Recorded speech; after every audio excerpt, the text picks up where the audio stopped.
আসসালামু আলাইকুম সবাইকে। এসএসসি ২৬ ব্যাচ প্রি-টেস্ট পরীক্ষা আমাদের দরজায় একেবারে কড়া নাড়তেছে।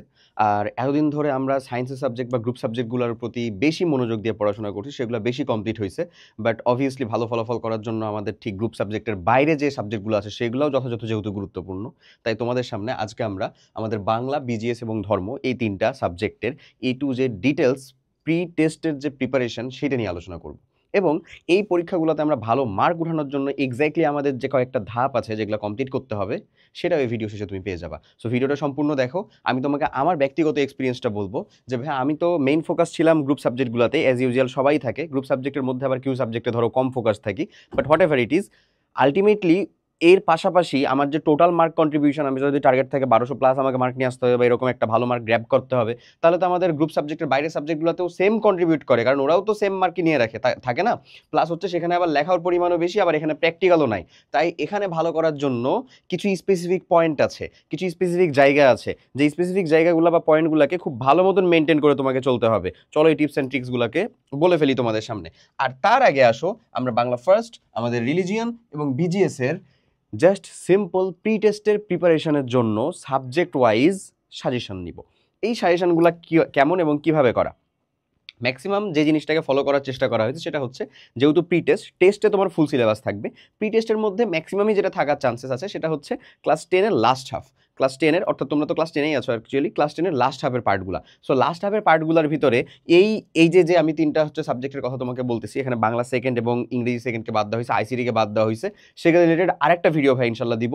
তুমি আজকের এই ভিডিও থেকে কতটুকু উপকার পাচ্ছ বা কিভাবে উপকৃত হচ্ছে এটা অবভিয়াসলি তুমি আমাকে কমেন্টে জানাও। তারপরে ইনশাল্লাহ দেখা যাবে যে তুমি খুব দ্রুতই বাকিগুলোর হচ্ছে যে পাওয়া শুরু করছো।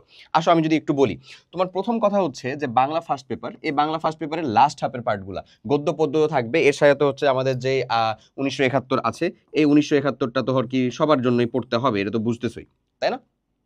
আমাদের যে উপন্যাস আছে ১৯৭১, সেটাও তো আমাদেরকে কমপ্লিট করতে হবে আসলে, তাই না? তো ওটুকু কমপ্লিট করা ছাড়াই, ওটা ছাড়াই আমি তোমাদেরকে এখানে গদ্য আর পদ্যের হচ্ছে কি দিয়েছি, সাজেশনটা দিয়েছি। আমি তোমাকে বলি, তোমার প্রি টেস্টের জন্য সব থেকে মোস্ট ইম্পর্টেন্ট, যদি তোমার সিলেবাসের মধ্যেকার অবভিয়াসলি ইনক্লুডেড এটা থাকে, যেটা ম্যাক্সিমামই থাকার পসিবিলিটি আছে, কজ এখানে বাংলাটার সাথে একটু এদিক ওদিক হইতে পারে, I am not sure, but একটু এদিক ওদিক হইলেও হইতে পারে। কেন বলতেছি এরকমটা?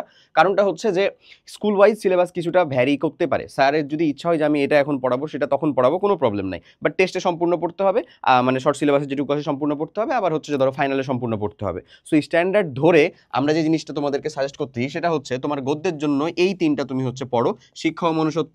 তুমি এখান থেকে এবার সিকিউ এসকিউ পাবাই, এমসিকিউ তো থাকবে, এমসিকিউ নিয়ে কোনো কথা নাই। এমসিকিউ এর 30 মার্ক, সেখানে আমাদের প্রিপারেশন স্ট্র্যাটেজি কেমন হবে যাচ্ছি সেখানে। বাট এখানে তুমি সিকিউ এসকিউ পাবাই কোথা থেকে? এই যে আমাদের শিক্ষা ও মনুষ্যত্ব থেকে। শিক্ষা ও মনুষ্যত্ব জিনিসটা মেইন থিমটা কি? শিক্ষা ও মনুষ্যত্ব জিনিসটা হচ্ছে আসলে শিক্ষার আসল উৎকর্ষটা কোথায়, স্বশিক্ষার গুরুত্বটা কতটা বেশি।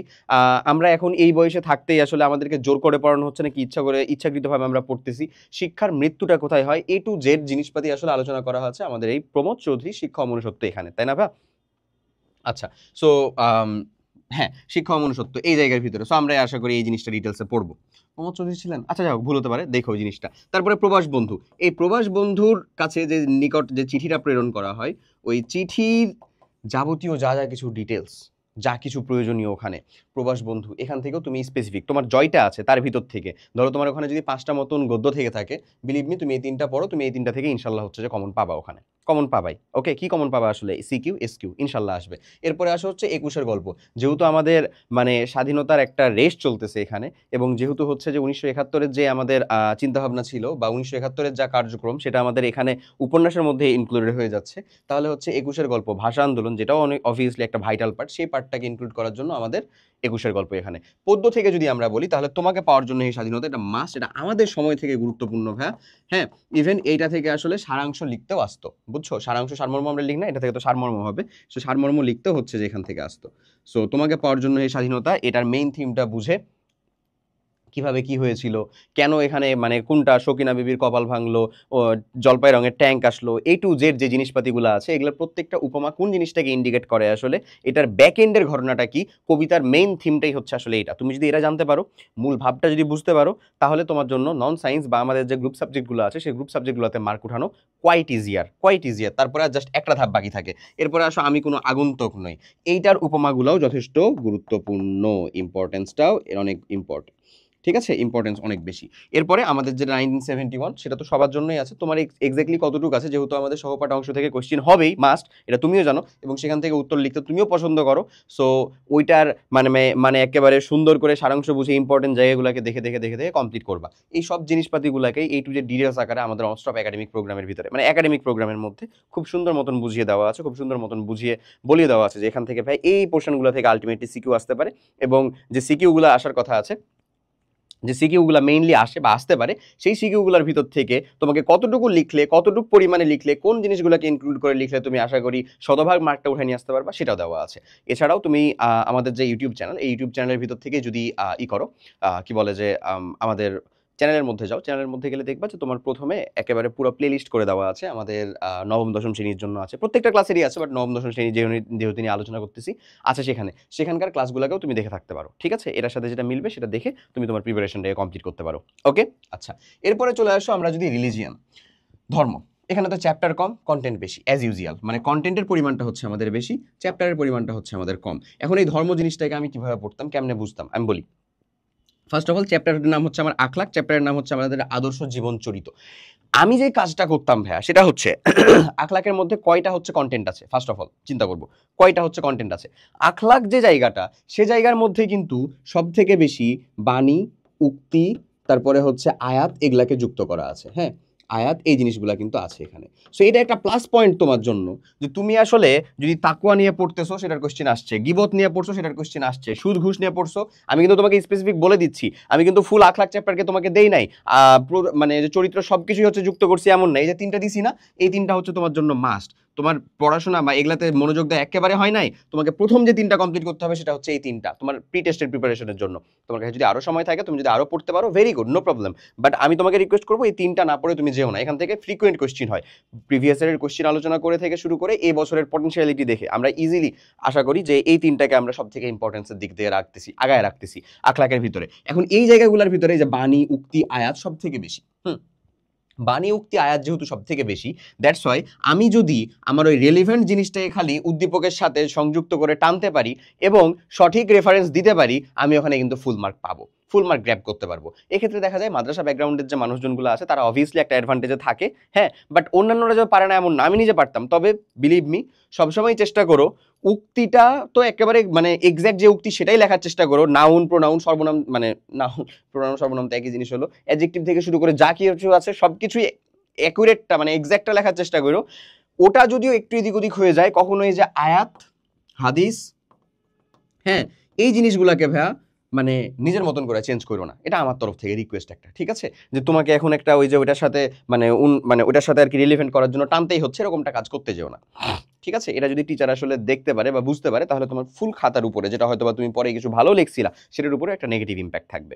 তাই বি কেয়ারফুল। ওকে, আচ্ছা, সো এই যে তাকওয়া পড়বা, মানে আল্লাহ ভীতি, তারপরে হচ্ছে যে আমাদের গীবত সম্পর্কিত মানে ডিটেলস একেবারে, এখানে কি কি উক্তি ছিল, এটা শাস্তি কি, কোনটা আজকে আসলে গীবত বলা হচ্ছে, কোনটা অপবাদ বলা হচ্ছে, তারপরে সুদ ও ঘুষ।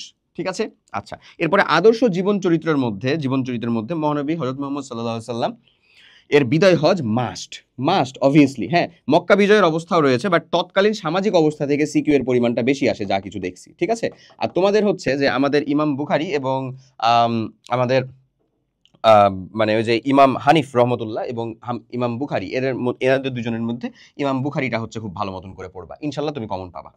ঠিক আছে, বুঝা গেছে? তাহলে আমরা আদর্শ জীবন চরিত্র থেকে প্রথম একেবারে ফার্স্ট এই তিনটা পার্ট একেবারে সব থেকে বেশি ইম্পর্টেন্স কোন তিনটাকে দিব, বিদায় হজ সেটা, তারপরে হচ্ছে আমাদের সামাজিক অবস্থা ওই তৎকালীন সময়ের, হ্যাঁ, আয়ামে জাহিলিয়ার যুগের আর কি, আর তারপরে হচ্ছে ইমাম বুখারী রহমতুল্লাহ, উনার জীবন চরিত, উনি হচ্ছে যে কি কি কাজ কমপ্লিট করে গেছিলেন, কতগুলো হাদিস ছিল, কিভাবে কমপ্লিট করে গেছিলেন, এ টু জেড ডিটেলস। আচ্ছা, এরপরে চলে আসো যদি বিজিএস নিয়ে চিন্তা করি, এখানে বিজিএসেও আমরা হচ্ছে যে দুইটা চ্যাপ্টারকে মেইন ফোকাসে রাখছি। এই জিনিসগুলোকে জাস্ট নিয়ে আসা হয়েছে যে যেহেতু তোমাকে কি কমপ্লিট করতে হবে, তোমার টার্গেট হচ্ছে যে একটা ভালো মার্ক গ্র্যাব করা, অবশ্যই পাশের থেকে বেশি A+ টাইপের এরকম। সো আমি তোমাকে স্পেসিফিক দুইটা চ্যাপ্টার ওয়াইজ হচ্ছে যে ফুল সাজেশনটা দিচ্ছি। হ্যাঁ, একেবারে শেষের দিকে চ্যাপ্টার যেটা তোমার প্রি-টেস্টে থাকার পসিবিলিটি সব থেকে বেশি, যেমন এখানে আছে অর্থনৈতিক নির্দেশক সমূহ। এখান থেকে তুমি এই জিনিসটুকু পড়লে একটা সিকিউ তুমি মাস্ট পাবে। একটা সিকিউ মানে কত মার্ক ভাই? 10 মার্ক। আর একটা সিকিউ মানে কি 10 মার্ক। ওইদিকে এমসিকিউ পাবা হচ্ছে 4টা চারটা 8টা ইজিলি। আর বাদ বাকি জিনিসপাতি মানে বাকি অংশও তো আছে, আশা করি বাকি অংশগুলো আছে না। ধরো তোমার 3টা চ্যাপ্টার আছে, 3টা চ্যাপ্টারের ভিতরে ওই 2টা চ্যাপ্টারে আমি একেবারে টপিকগুলো বলে দিচ্ছি যে সেগুলোকে তুমি ফার্স্ট প্রায়োরিটিতে পড়ো, যেহেতু তোমাকে তোমার গ্রুপ সাবজেক্ট সেগুলো এখনো যেগুলো ইনকমপ্লিট হয়ে আছে বা কমপ্লিট হয়নি সেগুলোও পড়তে হবে, বুঝতেছো তো? আচ্ছা, এখানে আসো জিডিপি জেএনপি পড়তে হবে, বাংলাদেশের ব্যবস্থা আর উন্নত ও উন্নয়নের বাংলাদেশের ব্যবস্থা, মানে বাংলাদেশের যে ব্যাংকিং ব্যবস্থা বা অর্থনৈতিক যে ব্যবস্থা, এই ব্যবস্থাটা বুঝছো, অর্থনৈতিক যে ব্যবস্থাটা। আর উন্নত এবং উন্নয়নশীল দেশের সাথে তুলনা, বাংলাদেশ তো উন্নয়নশীল দেশের মধ্যেই আছে এখনো, উন্নত আর উন্নয়নশীল দেশের মধ্যে তুলনা কি, পার্থক্যগুলা কি কি, A to Z ডিটেলস, এই অংশটা হচ্ছে যে মোস্ট ইম্পর্টেন্ট। এরপর আসো পরিবার কাঠামো ও সামাজিকীকরণ, এই চ্যাপ্টারটা থেকে যদি আমি বলি, এখানে চ্যাপ্টারের নাম তো এইটা, এই চ্যাপ্টার থেকে পরিবার কাঠামো ও প্রকারভেদ, পরিবারের প্রকারভেদ মাস্ট, আমাদের একক পরিবার, তারপরে হচ্ছে যে যৌথ পরিবার, তারপরে হচ্ছে সামাজিকীকরণের যে নীতিমালাগুলো, সামাজিকীকরণের যে নিয়ম কানুনগুলো আছে সেগুলো এখানে পড়বা। এরপরে বিভিন্ন প্রতিষ্ঠানের ভূমিকা, মানে হচ্ছে ধরো ধর্মীয় প্রতিষ্ঠান থেকে শুরু করে পরিবার কিন্তু নিজে একটা হচ্ছে যে আমাদের সামাজিকীকরণের প্রতিষ্ঠান, ঠিক আছে? তারপরে বিভিন্ন উন্নয়নমূলক ক্লাব থেকে শুরু করে বিভিন্ন যেগুলো আছে তাদের যে কি ভূমিকা, এখান থেকে এই অংশটা থেকে সিকিউ তুমি মাস্ট পাবাই ইনশাল্লাহ। ক্লিয়ার? তাহলে আশা করি বুঝতে পারছো আমাদের বাংলা ফার্স্ট, আমাদের বিজিএস এবং হচ্ছে আমাদের যে ধর্ম, এই 3টা সাবজেক্টের কোন কোন অংশ আমি আজকে এখন থেকে পড়া শুরু করবো আমার প্রি টেস্ট পরীক্ষাতে খুব ভালো একটা মার্ক গ্র্যাব করার জন্য, অ্যাজ ওয়েল অ্যাজ এটা কভার করবে আমার এমসিকিউ, সিকিউ এবং এসকিউ। ওকে, এখন যদি আমি তোমাদেরকে একটু মানে এক্সট্রা টিপস দেই, সেই এক্সট্রা টিপসটা হচ্ছে আমাদের যে ধরো এই যে 3টা সাবজেক্ট নিয়ে আমরা আলোচনা করলাম, এখানে মার্ক ডিস্ট্রিবিউশনটা কেমন, এমসিকিউ 30 আর এই মানে আমাদের রিটেন যে পার্টটা, এই রিটেন পার্টটার মধ্যে 70, বুঝছো? এই যে ট্রিক্সটা ফলো করো, যেটা আমি ব্যক্তিগত লাইফে হচ্ছে যে ফলো করতাম, যদিও আমার ক্ষেত্রে আর কি এই যে এসকিউ নামক যে পার্টগুলো এগুলো তো ছিল না, তোমাদের ক্ষেত্রে এই এসকিউ জিনিসপাতিগুলো আসছে, তাই না? আমার ক্ষেত্রে ছিল হচ্ছে সিকিউ ছিল কত 70, সেটা আদৌ কঠিন ছিল রে ভাইয়া, কেন? কারণ 70 মার্ক 7টা সিকিউ লিখতে হতো, ওরে বাপ রে বাপ, মানে হচ্ছে যে হাতের অবস্থা থাকতো না। বাংলা ফার্স্ট যেটা প্রথম পরীক্ষা যদি হয় সেদিন তো হচ্ছে যে একেবারে চোখের পানি নাকের পানি চলে আসতো, এমন অবস্থা হইতো। তা আসলে যেটার কথা বলতেছি, এই যে সিকিউ তোমাকে হচ্ছে যে 70, তো এখন তো তোমার এখানে 20 মার্ক আসছে আর 50 মার্ক আসছে, 5টা সিকিউ লিখতে হবে এবং 10টা হচ্ছে আমার শর্ট কোয়েশ্চেন থেকে দেখা যাবে হচ্ছে 20 মার্ক আসছে। তাহলে এগুলাতে তো মার্ক কাটার জায়গা আরো কম যদি তুমি যথাযথ উত্তরটা লিখতে পারো। আর সিকিউ এর ভিতরে তোমার মিনিমাম টার্গেট হচ্ছে 45 প্লাস মার্ক তুমি উঠাবা, 45 plus, more than enough. MCQ এর ভিতরে যদি 30-এর মধ্যে আমি 25 প্লাস পাই, আমার মানে জাস্ট A প্লাস আসতেছে এরকম না, ইনশাল্লাহ আমাদের হচ্ছে যে মানে 90 আপ মার্ক চলে আসবে এই সাবজেক্টগুলোতে। এখন আমি তোমাকে বলি এখানকার টিপস অ্যান্ড ট্রিক্সটা কি। এখানকার টিপস অ্যান্ড ট্রিক্সটা খুব সিম্পল, যেটা আমি ফলো করতাম সেটা হচ্ছে যে মূল ভাব যে জিনিসটা সেটা আমার এমসিকিউ এর জন্যও লাগবে ভাই, সিকিউ এর জন্যও লাগবে। বাংলা কবিতা, বাংলা গদ্য, বাংলা উপন্যাস, মূল ভাব জানো মানে তুমি অনেক কিছুই জানো। মমতা, স্নেহ, এই সকল বিষয় নিয়ে আলোচনা করা হয়েছে। তারপরে হচ্ছে যে মানে এক্সপেকটেশনের সাথে রিয়েলিটির কিছু মানে পার্থক্য দেখানো হয়েছে। মানুষের মানে বাহ্যিকভাবে যতই হাসি খুশি মনে হোক না কেন, ভেতরে যে আলাদা একটা সত্তা আছে, ভেতরে আলাদা যে তার কিছু এক্সপেকটেশন থাকে, এই সকল রিলেশন জিনিসপাতি নিয়ে আলোচনা করা হয়েছে।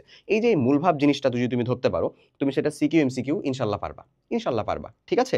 স্পেসিফিক কিছু ইনফরমেশন আছে সেটা তো তোমার মনে রাখতে হবে, বাট বাকিটুকু কিন্তু পারবা। সো মূলভাবটা আমি ফার্স্টে ক্যাচ করতাম, তারপরে ওখানে আমি দাগানো বই পড়তাম, ওই দাগানো বই থাকার কারণে আমাদের ইনফরমেশনগুলো অনেক সহজ হয়ে যেত। এবং সেজন্যই আমাদের অনস্টপ প্রত্যেকটা একাডেমিক প্রোগ্রামে তোমাকে বোর্ড বইয়ের দাগানো ভার্সন দেওয়া হয়েছে, যেটা প্রত্যেকটা সাবজেক্টেরই স্পেশালিস্টরা দাগাইছে আসলে, ঠিক আছে? ওকে, এরপরে আসা হচ্ছে যে লেখার ক্ষেত্রে আমি একটা জিনিস মেক শিওর করতাম যে আমি লেখা এতটাও ধীরে বা এতটা একেবারে টাইপ আকারে একেবারে সুন্দর করতে যাবো না যে আমি সব লিখে শেষ যেন না করতে পারি, এরকম যেন না হয়। আমার ফার্স্ট টার্গেট হচ্ছে সব লিখে শেষ করতে হবে আমার। আমি যদি দেখি কখনো যে আমার হাতের লেখার অবস্থা একেবারে মানে কি বলবো যে রসাতলে যাচ্ছে, বাট আমাকে লিখে শেষ করতে হবে, তাও আমি বেছে নিব বা আমি তোমাকে সাজেশন দিব যে তুমি আগে লেখা শেষ করাটা হচ্ছে প্রিফার করো, লিখে শেষ করাটা প্রিফার করো। এখন লেখার ক্ষেত্রে যতটা পারো তুমি পরিচ্ছন্নতা মেনটেন করো। লেখার ক্ষেত্রে লেখা সুন্দর হইতে হবে এমন বিষয়টা একেবারে না, লেখা আসলে অটোমেটিক্যালি সুন্দর হয়ে যায়। ধরো তো আমি তো এগুলো হাতে লিখছি, লেখা অটোমেটিক্যালি সুন্দর হয়ে যায় কিভাবে জানো? এই যে ফন্টটা যদি তুমি এই যে আমি এই ফ আর এই ট যদি আসলে সমান করে লিখতে পারি, লেখা অটোমেটিক্যালি সুন্দর হবে। এরপরে এই লাইনের পরে মানে এই শব্দের পরে আরেকটা শব্দের যে ডিফারেন্স, ওই শব্দের যে ডিফারেন্স আর গ্যাপটা, আর এক লাইন থেকে আরেক লাইনের যে গ্যাপটা, এই দুইটা জিনিসকে জাস্ট এই যে এই 3টা জিনিস যদি মেনটেন করতে পারো, লেখা তোমার অটোমেটিক্যালি সুন্দর হবে। সিম্পল, লেখা আলটিমেটলি এমনিই সুন্দর হয়ে যাবে। আর তারপরে যেহেতু আমাদের স্পিডে থাকতে হবে, দ্যাটস আর একটু ভালো বেশি ফোকাসড হইতে হবে ওইদিকে। আশা করি বুঝাই গেছে। সো তোমরা আমাদের যে অনস্টপ একাডেমিক প্রোগ্রামগুলো আছে, এটা ক্লাস 8, 9, 10 প্রত্যেকটা ক্লাসেরই কথা বলা হয়েছে। আমি তোমাকে স্পেসিফিক সাজেশন দিলাম হচ্ছে বাংলা বিজিএস আর ওই হচ্ছে আমাদের ধর্মের জন্য এসএসসি 26 ব্যাচে যারা আছো তারা প্রিটেস্ট পরীক্ষাটা খুব ভালো মতন দাও। অনস্টপ একাডেমিক প্রোগ্রামে যারা যুক্ত আছো তারা ওখান থেকে ক্লাসগুলোকে কমপ্লিট করে ফেলো। এখন গ্রুপ সাবজেক্টের বাইরে যেহেতু এই ক্লাসগুলো এতদিন অনেক ফোকাস দেওয়া হয়েছে অনেক জায়গাতে, এখন এসে আমাদেরকে গ্রুপ সাবজেক্টের বাইরেগুলোকেও সেম মানে অ্যাক্সেলারেশনে টান দিতে হবে। ঠিক আছে? আর যারা এখনো যুক্ত নাও তারা ডেসক্রিপশন বা কমেন্ট বক্সে লিংক চেক করো। দিয়ে আমাদের এই অনস্টপ একাডেমিক প্রোগ্রামের সাথে যুক্ত হয়ে যাও। খুব দ্রুতই তোমাদের জন্য স্কলারশিপ প্রোগ্রাম আর আমাদের লাস্ট শর্ট রিভিশন প্রোগ্রাম আসতে চলেছে। আর এর পরবর্তীতে তোমরা প্রি-টেস্টের জন্য সাবজেক্ট ওয়াইজ আরো বেশি সাজেশন পেতে থাকবা আরকি। প্রত্যেকটাই পেতে থাকবা। আমাদের চ্যানেলের মধ্যে অবভিয়াসলি সাবস্ক্রাইব করে রাখো। দেখে থাকো, ইনশাআল্লাহ পাবা। সবাই অনেক ভালো থাকো। দেখা হবে পরে কোনো একটা ভিডিওতে। আল্লাহ হাফেজ। আসসালামু আলাইকুম।